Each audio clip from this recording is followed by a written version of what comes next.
Bismillahirrahmanirrahim. Assalamualaikum warahmatullahi ta'ala wabarakatuh. Alhamdulillahi rabbil alamin. Wa sallallahu ala sayyidina Muhammadin wa ala alihi wa sahbihi wasallam. Amma ba'du.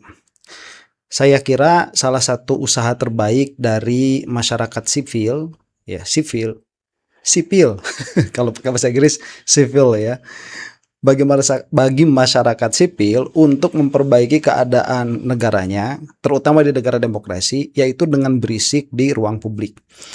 Bukan sebuah kebetulan sekarang Jokowi itu posisinya dilihat semakin sini semakin lemah. Apabila kita melihat begitu aja. Jadi Jokowi itu tidak bisa hanya ongkang-ongkang kaki saja menerima tamu di kantornya itu. Tetapi diberitakan kemarin itu katanya kesehatannya sudah pulih 99%, sebagaimana probabilitas palsunya ijazah Jokowi itu 99,9%, dan sudah siap untuk keliling ya. Kesian itu. sayang anak demi untuk meningkatkan elektabilitas PSI. Yang mana nyatanya manuver-manuver PSI itu malah blunder semua. Sudah dijelek-jelekan sama anggotanya sendiri ya, atau kita sebutlah mantan anggotanya seperti Ade Armando, kemudian Grace Natali juga dibuang. Dan saya kira ini bukan saya kira ya, saya sudah memfatwakan kemarin. Saya yang memfatwakan begitu. Haram memilih PSI sudah. Nah ini juga mudah-mudahan semakin banyak saja yang antipati terhadap PSI itu. Karena memang begitulah orang-orangnya itu orang-orang yang urakan yang ada di sana itu, yang menghalalkan segala cara. Nah inilah upaya kita untuk berisik di ruang publik. Dan berisik bukan hanya sekedar berisik begitu ya, dalam pengertian kita mengaspirasikan suara, kemudian mengangkat isu-isu yang memang penting. Salah satunya itu adalah adili Joko Widodo. Karena berlandaskan beberapa data dan fakta, kalau bagi kita ya, kalau bagi saya nih masyarakat sipil, saya memakai perasaan saja begitu. Perasaan waktu 10 tahun dipimpin sama si Jokowi itu ancur-ancuran tuh. Nah dan bukan sebuah kebetulan juga kemarin diantaranya Pak Tom Lembong itu sudah mengatakan bahwa kesulitan pemerintahan saat ini diantaranya karena menanggung beban biaya utang yang terlalu banyak dari Joko Widodo. Ya sudah sekarang juga acak-acakan, yang dulu acak-acakan karena ini kan keberlangsungan atau keberlanjutan begitu, keberlanjutan di dalam acak-acakan. Ya akhirnya semakin rusak saja. Nah, ini apabila dibiarkan di dalam sistem demokrasi maka akan menjadi presiden yang buruk. Jadi kapan kita itu Indonesia itu akan bermartabat sebagai bangsa begitu. Nah, dan ternyata di sini ada salah satu jenderal, Pak Purnomo. Beliau itu juga mengatakan bahwa sejatinya kerusakan yang diakibatkan oleh Joko Widodo itu sudah terbaca oleh intelijen. Tetapi memang Joko Widodo tidak mau mendengarkan katakanlah hasil analisa dari intelijen yang ada. Sehingga dia itu bergerak sendirian, bubak-babuk kalau kata bahasa Sundanya itu. Nah, sehingga dalam pikiran saya keluar kesimpulan, ini jangan-jangan Jokowi itu memiliki bisikan-bisikan, pembisik-pembisik, yang mana pembisik-pembisiknya itu bukan dari kalangan pemerintah, dalam pengertian bukan untuk kepentingan negara, tetapi untuk kepentingan selain negara, entah asing atau apa ya. Nanti kita akan saksikan di sini.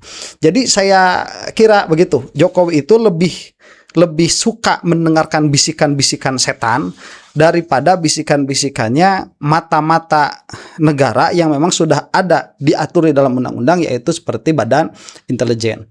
Nah, apa ini maksud? Ini rinciannya ya. Dan saya sudah agak memilih tema-tema yang sekiranya baik untuk di reaksi, tapi sepertinya semuanya bagus. Jadi kita saksikan saja. Ada yang mempertanyakan kemana saja intelijen, terutama di masa-masa Pak Jokowi, karena banyak yang mengatakan bahwa 10 tahun kepemimpinan Pak Jokowi sudah katakan membuat negeri ini terjerembab begitu dalam. Ya, oke. Sebenarnya intelijen dari awal sudah tentunya bekerja ya. Yeah. Jadi intelijen akan bekerja sebelum kejadian, selama kejadian, setelah kejadian, dan itu putar lagi. Jadi berputar itu semua. Jadi kita tidak hanya begitu kejadian kita baru berpikir atau bertindak, tidak. Tapi sebelum begitu informasinya sudah tidak bagus, kita sudah pelajari semua. Tetapi mungkin tidak semua orang memahami tata cara kerja intelijen mungkin ya. Jadi intelijen itu sifatnya memberikan masukan kepada pimpinan ya, pada negara. Kalau Bais kepada Panglima TNI, kalau BIN kepada Presiden. Istilah mereka, istilah kami day to day, every morning, coffee morning lah begitu ya. Tapi permasalahannya, informasi yang kita berikan itu mau diterima mau tidak, itu hak prerogatif daripada pimpinan. Apakah itu presiden, apakah itu panglima, begitu ya. Oh ya nggak usah, ya kita nggak bisa apa-apa. Tetapi kita selalu akan mengingatkan, Bapak hati di sini. Ini akan kejadian seperti ini. Kalau begini nanti dampaknya akan seperti ini. Baik, nah inilah kita katakan bahwa si Dudung Baligo itu dia sudah abuse of power. Kenapa? Karena dia itu, karena seharusnya kalaupun ada intelijen begitu ya, itu diteruskan kepada pimpinannya tadi sebagaimana dikatakan, kemudian pimpinannya itu mau menindaklanjuti atau tidak. Dan ini tidak bisa berlagak sok pahlawan begitu, tidak bisa, karena intelijen itu tadi dia hanya mata-mata saja yang memberikan informasi dan analisa terhadap fakta yang terjadi di lapangan begitu. Jadi nanti akan ada pertanyaan, apakah kita bisa menyalahkan intelijen di dalam kerusakan 10 tahun Jokowi? Nah, nanti akan dijawab ini. Nah, kembali lagi saya sampaikan tadi bahwa semua itu tergantung dari kebijakan atau keputusan si penerima, sang pimpinan, sang komandan. Jadi masalah Jokowi bukan kita juga ujuk baru ribut setelah Jokowi jadi presiden tentunya ya. Intelijen akan mencari tahu gitu ya. Jadi biasanya intelijen itu seorang tokoh bangsa itu begitu mau dimunculkan, intelijen tuh mencari data siapa orang ini.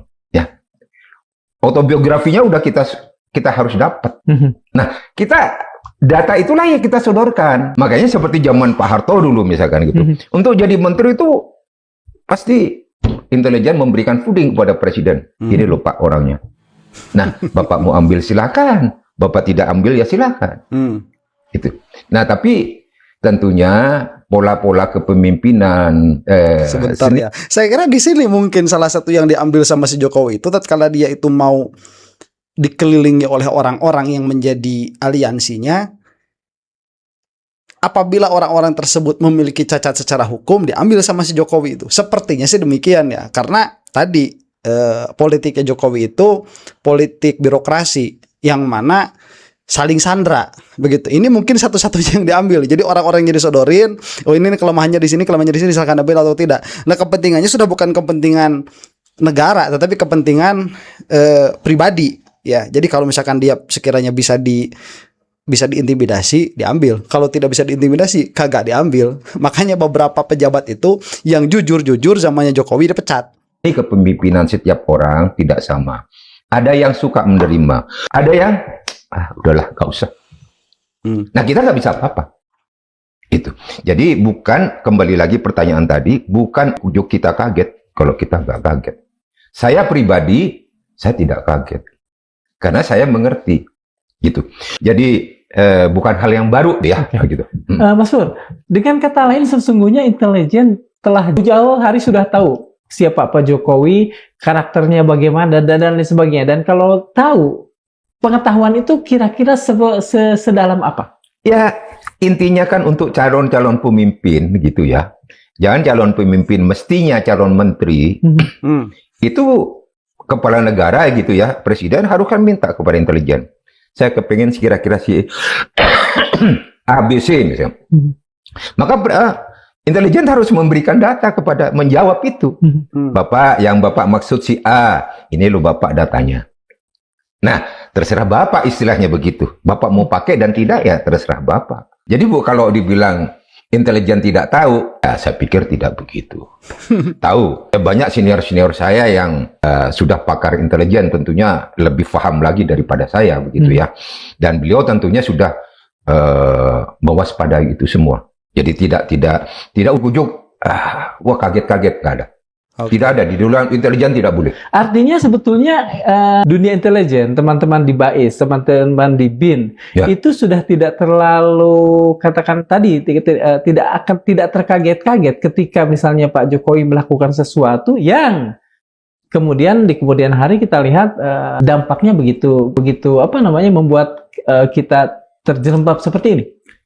Kalau mereka merasa dirinya aparat intelijen, personal intelijen, ya jawabnya tidak akan kaget. Iya, nggak bakalan kaget. Jadi ini sebentar ya. Ini kan fokusnya kepada Jokowi. Apakah pribadi Jokowi itu sudah diketahui oleh intelijen negara, oleh orang-orangnya begitu ya atau tidak? Nah kan intelijen negara ini tidak memiliki tidak memiliki kapasitas untuk memutuskan sesuatu atau untuk bergerak, tidak bisa. Dia hanya memberikan informasi. Nah masalahnya ini nanti juga informasinya bakal diserahkan kemana. Nah makanya misalkan di dalam permasalahan Jokowi ini, apakah sudah tahu sejatinya Jokowi itu siapa? Ya sudah tahu, tapi kok kenapa diam saja? Ya karena memang tidak bisa bergerak. Kemudian kenapa tidak dibocorkan saja ke masyarakat? Karena mungkin ada undang-undangnya, ada sumpahnya. Dan memang orang-orang seperti ini ya sulit, kamu kenal secara pribadi pun begitu ya, itu sulit buat ngeluarkan rahasianya itu. Susah itu sudah dilatih ya. Kalau misalkan tidak dilatih untuk menyimpan rahasia, mungkin juga tidak akan menjadi petinggi-petinggi di badan intelijen ya. Itu yang saya kira. Jadi makanya kenapa sekarang banyak para purnawirawan, para mantan jenderal itu mengupayakan untuk mengadili Jokowi lewat hukum. Karena kalau lewat berbicara secara secara frontal di hadapan media misalkan, saya kira ya mereka sedari awal tidak akan menjadi petinggi-petinggi di badan intelijen begitu. Jadi orang-orangnya memang profesional. Nah makanya harus ada jalan yang lain untuk mengadili Jokowi, yaitu bukan dengan cara mengungkapkan jati dirinya siapa di hadapan publik secara frontal, tetapi lewat jalur-jalur hukum. Enggak, kenapa harus kaget? Saya saja yang di luar 2014, saya di luar institusi ya. Karena udah pensiun waktu itu. Ya saya juga nggak kaget. Kenapa harus kaget? Enggak. Jadi tidak ada yang ujuk, tidak ada. Makanya saya bilang intelijen harus mengolah suatu kejadian itu sebelum, pada saat, dan setelah. Terus nanti berputar ini terus. Jadi apa yang dibuat kaget-kaget? Nggak ada. Dan saya pikir yang waktu itu semua orang tahu kan di kejadian bagaimana muncul Jokowi, siapa yang datang ke Jokowi ya. Kan tidak ada bisa ditutup ya. Ya, semua orang tahu dengan kemajuan daripada teknologi ini kan. Siapa yang mendatangi Jokowi ke Solo? Siapa yang begini-begini? Siapa? Hah? Siapa? Mau dibukanya Mas Bro? Kan banyak aparat pemerintah waktu itu ya pada datang. Siapa yang bikin perusahaan dengan itu, dengan anak Jokowi dan sebagainya. Itu kan beliau-beliau senior saya yang ahli pada bidangnya ya, gitu ya. Jadi kan tidak ada kaget dong. Nah, ini saya maksud susah buat keluar dari seorang mantan intelijen itu sulit karena mereka terlatih untuk menahan itu dan mereka sudah begitu mindsetnya. Kalau nggak begitu mindsetnya nggak bakalan dipilih sama atasan-atasannya buat jadi intelijen karena ini berbahaya, informasi berbahaya kalau misalkan sampai keluar. Sekarang kan begini, kalau gitu ya. Saya mau berteman sama Adik Darmawan, kan saya harus pelajari Darmawan dulu. Kalau kira-kira cocok, saya ya terusin sama Darmawan. Kalau kira-kira Darmawan, nggak bisa nih, orang saya ke barat, dia ke timur, nggak bisa. Ya saya nggak akan jadi ketemu Darmawan. Jadi tidak ada yang kaget sebenarnya. Hanya mestinya memang kita mengantisipasi semua. Kalau ada toh kekurangan, diluruskan masih dalam kanal. Itu harusnya. Ya. Jangan dilepas. Kalau dilepas membias kemana-mana ya repot memang. Begitu membias tuh membalik lagi tidak mudah. Intelijen Indonesia, baik itu BIN maupun BAIS, itu kan katakan mengabdi pada negara.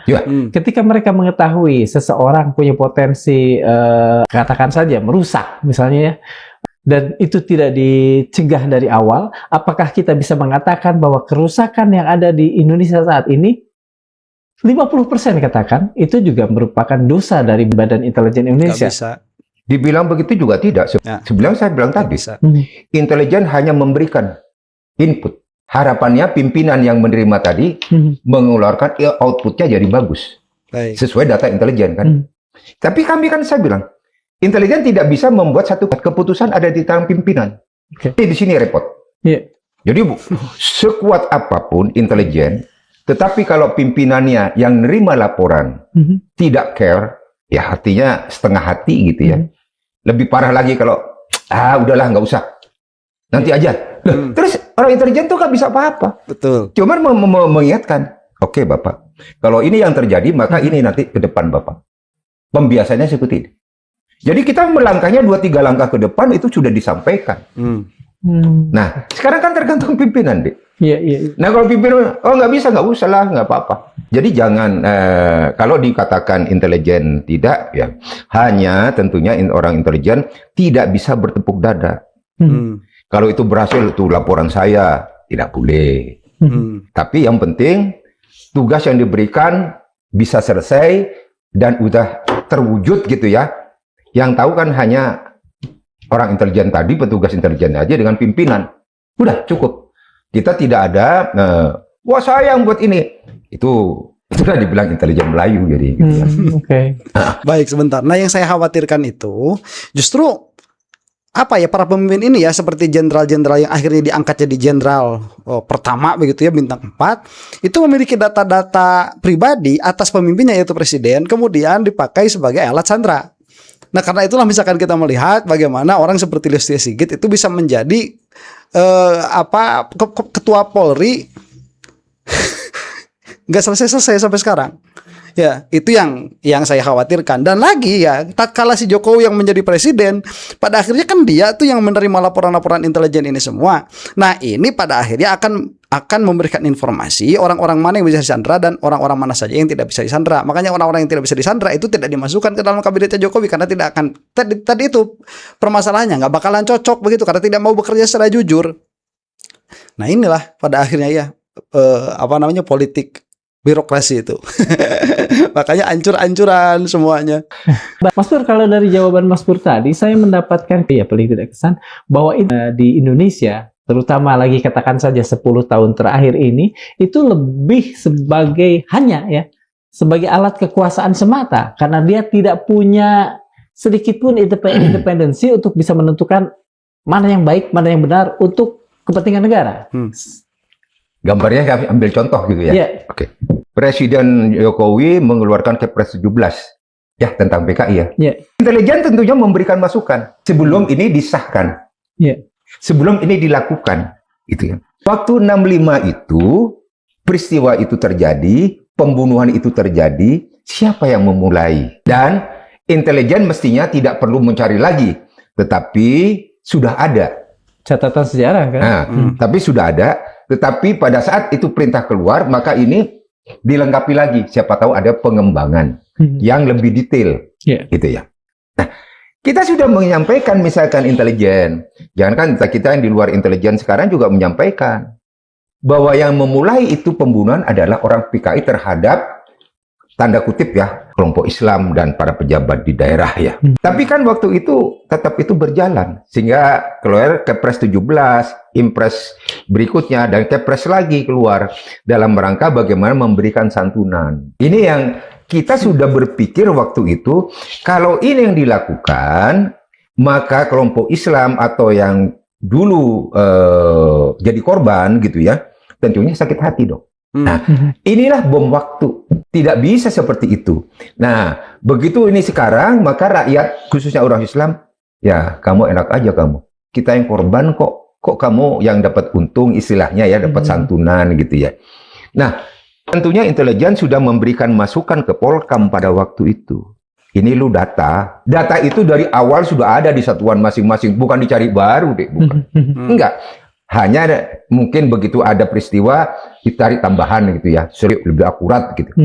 Jadi data itu disodorkan ke Menko Polkam selaku waktu itu tertua ya yang itu. Bapak ini korban sebenarnya jumlahnya sampai kita kalau itu terus dilakukan Bapak ini akan dampak jadi bom waktu gitu ya. Kalau bom waktu tiba saatnya akan meledak lagi. Nah karena kenapa si kelompok Islam maupun TNI dianggap dikorbankan. Itu yang Bu, kita udah ngasih sih tak. Baik, sebentar. Berarti kan Jokowi tidak mendengarkan masukan intelijen itu, ya, dan mengambil risiko membuat marah umat Islam, yang mana itu akan menjadi waktu, sebagaimana kata Pak Purnomo tadi.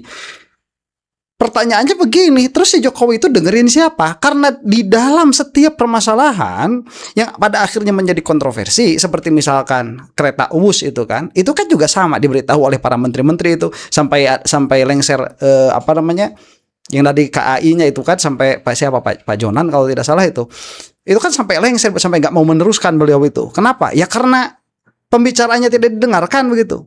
Lah permasalahannya berarti siapa yang membisik-bisiki Jokowi ini? Nah ini ya daya analisa kita yang keluar. Oh berarti ada setan yang membisiki Jokowi, dan Jokowi lebih mendengarkan setan itu daripada lembaga negara yang memang betul-betul dibentuk untuk memberikan informasi kepada pemimpin-pemimpinnya. Begitu. Nah itu tuh siapa tuh cari ya. Dan saya kira kalau intelijen sudah tahu, tapi sekali lagi untuk mengorek informasi serahasia itu sulit. Itu termasuk saya juga memberikan masukan kepada pemerintah waktu itu, kepada teman-teman juga kan gitu ya, yang berkompeten dalam hal itu. Kita berikan ini dulu datanya, jumlah sekian yang meninggal, peristiwanya di sini-sini, termasuk anak PI yang di Kediri di masjid itu dibantai. Saya kan udah sholat di situ ke Kediri. Kanigoro ya betul. Ya, tapi kan masjidnya udah direnov ya, udah bagus, tidak besar ya, tapi cukup lah gitu ya untuk di daerah. Jadi khususnya orang Jawa Tengah, Jawa Timur tahu persis gitu, bagaimana itu terjadi gitu ya. Nah harusnya katakanlah Menko Polhukam atau yang ditugaskan memberikan masukan kepada Presiden Jokowi waktu itu ya. Nah di sini letaknya. Laporan-laporan yang tadi dari intelijen dan sebagainya masuk ke Menko Polhukam, ya kan? Menko Polhukam atau tim itu melaporkan pada Presiden, Bapak, jangan Bapak. Ini kejadiannya seperti ini. Kalau ini tetap dilakukan, maka ini bom waktu. Nanti ke depan dampaknya akan begini. Nah kalau Jokowi mengatakan, nggak apa-apa, terusin. Terus kan, sampai, ya sekarang kan berjalan kan? Itu. Ya itulah salah satu contoh maksud saya, bagaimana peran intelijen dan bagaimana kewenangan intelijen. Nah itu siapa setannya itu yang bisik-bisiki Jokowi agar seperti itu ya. Saya kira ya di belakangnya itu tadinya mau ada normalisasi komunisme di Indonesia sepertinya, dengan cara apa ya, itu tadi memaafkan dulu dengan Kepres dan lain sebagainya. Ya mau bagaimana ya gitu ya. Tergantung. Itu contoh yang paling gampang. Makanya saya teriak gitu deh ya. Ini bom waktu karena orang Islam pasti marah dong tuh. Bais, kemudian BIN juga punya, katakan saja, bagian yang mencermati buruh, mencermati ekonomi, Omnibus Law misalnya. Apakah juga seperti itu yang dilakukan intelijen, memberikan ini? Dan adakah pada waktu itu Mas Pur bisa mengatakan, menjamin bahwa memang sudah ada, katakan saja, bukan nasihat ya, ada rekomendasi yang lain dari pihak intelijen untuk tidak memberlakukan itu? Kalau berbicara seperti undang-undang itu kan kita berbicara mulai dari 98 ya. Nah kita tentunya mempelajari setelah Pak Harto turun, gitu ya. Dampaknya di apa? Nah begitu pada saat 98 pun kita memberikan masukan. Wah ini ada yang bermain, ini arahnya ke sini. Nah nanti dampaknya akan begini. Tapi kami sampai di situ kan. Kami memberikan fooding input kepada pimpinan. Pak, begini Pak, hati-hati nih dampaknya akan begini. Nah makanya kenapa kita juga dari Purnawirawan terus mewaspadai dengan undang-undang yang dibuat. Kalau Profesor Kailani almarhum kan 95% ya udah dirubah gitu ya. Sudah tidak berpihak lagi kepada rakyat ya. Nah, secara umum kita mempelajari itu. Nah karena di kita sendiri juga kan anggota itu kan ada sarjana hukum, sesuai bidang ya. Karena istilahnya saya misalkan, saya kan bukan Superman. Saya perlu staff yang pada bidang masing-masing untuk bisa membantu saya. Gitu. Intelijen sudah melakukan seperti itu. Jadi dampak apa yang terjadi seperti sampai sekarang, kita juga tidak kaget. Siapa bermain, itulah yang takut pada kondisi sekarang. Itulah yang ditakutkan pada kondisi ini. Dikhawatirkan, bukan takut ya. Dikhawatirkan. Tepatnya dikhawatirkan. Apa saja Mas Pur ini? Boleh di spill lah, boleh diurai satu-satu. Gini deh, katanya gitu ya. Kita kan belum lahir gitu ya. Indonesia dulu dijajah sama Belanda 350 tahun. Hebat kan? 350 tahun kan bukan pendek waktu itu. Berapa orang tua kita yang melakukan perlawanan ya? Terus bagaimana mereka bisa ditangkap? Pertanyaan awal, berapa sih jumlah tentara Belanda masuk ke Republik ini sebenarnya? Berapa ribu? Ya, tidak sampai 100.000 barangkali. Nah, kenapa bisa sampai menguasai Republik ini Nusantara seperti itu? Karena ada bantuan dari kita pribumi. Ada londo ireng. Orang dalam juga. Orang dalam. Salah satu untuk menguasai negara orang, fase pertama adalah hancurkan dari kesatuan. Jadi pada saat itu dihancurkan. Lewat apa? Misalkan, kamu ikut aku, nah, kamu tak kasih jabatan ini. Kamu tak kasih pangkat begini. Jadi banyak waktu itu londo ireng kan istilahnya. Nah, itu kejadian kan, Pak. Nah, terus menangkap Diponegoro misalkan gitu ya. Emang Belanda tahu kemana Diponegoro, ke hutan mana? Kan enggak. Si londo ireng kan ya itu lakukan. Nanti kita, ini Doro monggo diambil. Kan itu tangkap. Hampir semua sejarah atau peristiwa para orang tua kita ditangkapnya bukan oleh Belanda, tapi oleh londo ireng. Nah, baik, coba lihat ya. Nah, londo ireng itu sekarang dibikin sama Jokowi itu. Ya, dari warga sipil misalkan, bikin YouTuber Nusantara yang sekarang sedang dipermasalahkan. Kemudian dari kalangan akademis misalkan, salah satunya seperti Ade Armando, kemudian si Grace Natali kemarin begitu ya. Dari orang yang urakan tuh ada si Abu Janda. Kemudian dari pihak kepolisian tuh ada si Budi, ada si Listio Sigit. Itu sudah diambil satu-satunya tuh. Ya, tentara ada kemarin si Teddy. Itu londo irengnya yang ada itu sekarang diambilin sama si Joko Widodo. Ya, mau bagaimana ya dari warga sipil. Itu kan sedikit-sedikit sebetulnya, tidak usah menguasai seluruhnya, tapi yang sedikit-sedikit. Ini tatkala mereka itu diberi keleluasaan, tatkala mereka itu diberi dukungan begitu ya, seolah-olah ada di belakangnya itu ada kekuatan yang besar, mereka berjalan sedemikian enaknya. Begitu. Itu londo. Makanya perpecahan Islam tuh dipecah si Imad ya, yang tadinya mengatakan barang siapa yang benci habaib maka dia adalah anak zina. Ya. Atau itu si Imad tuh jadi paling benci sama habaib tuh. Dipecah tuh kekuatan-kekuatan. Dipecah semua. Bahkan Partai Demokrat dulu itu pernah mau di-hijack juga. Dipecah semua. Jadi yang berani dan tega untuk memakai politiknya Belanda saat itu si Jokowi. Nah, pertanyaannya, zaman Bung Karno masih mau dibangun nation, wah, berjuang gitu ya. Sampai ke sekarang kan hilang di telan bumi. Nationnya tidak dibangun. Nah, apa ada satu contoh? Ya tadi Kepres 17. Mestinya saudara kita yang keturunan PKI, kalau kita mau bunuh kan nggak boleh genocide ya. Betul. Secara agama tidak boleh, secara aturan tidak boleh. Maka perlu diberikan pembekalan, hilangkan katakan paham komunis, tapi inilah republik. Kamu hidup di sini kan gitu. Tapi dengan diberikan Kepres 17 kan ini membuka kembali luka. Betul. Darmawan sebagai tokoh Islam. Begitu di PKI diberikan santunan, Darmawan marah nggak? Padahal Darmawan yang kelompok Islam yang jadi dikorbankan. Marah nggak? Marah kan? Maka pecahlah itu persatuan tadi. Baik. Makanya kita tidak pernah melihat ya bagaimana politik itu dimainkan sebarbar masanya Jokowi ini. Yang lain itu masih punya etika. SBY, ya saya juga tidak mengatakan SBY bagus begitu, yang Megawati bagus, enggak, tapi mereka itu masih punya ethics. Nah, orang-orang yang memang ada di dalam paham komunis, kemudian mereka itu tidak mau berjuang untuk kebaikan negara, tetapi hanya untuk kelompok mereka karena balas dendam atas kejadian masa lalu ya, yang mereka juga merasa difitnah. Sebetulnya mereka merasa difitnah itu